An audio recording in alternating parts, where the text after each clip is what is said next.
Nhif yako shilingi 300, nyinyi mahasola inaweza washinda kweli 300 peke yake.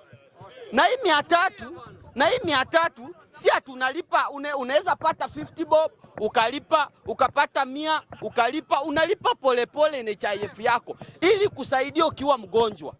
Ukiweka familia yako hapo, kuna wale watu wengi hawajaajiriwa hapa kusema ukweli.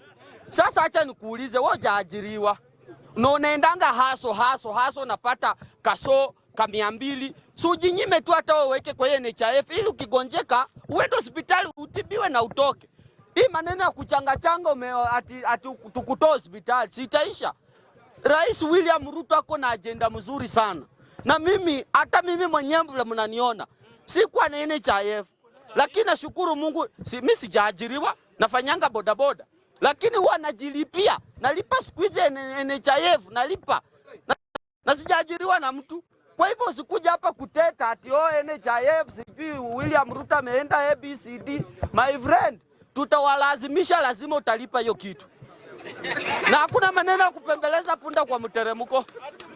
Wewe ukienda hospitali kama una NHIF, my friend,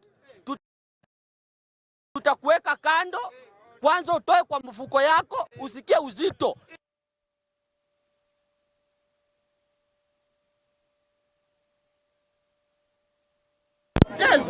Na rais asimame na hiyo msimamo.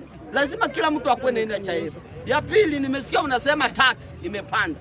My friend, wacha niwaambie, hakuna nchi inafanyanga maendeleo bila tax. Hakuna. Lazima tax ikuwe ndio nchi iendelee.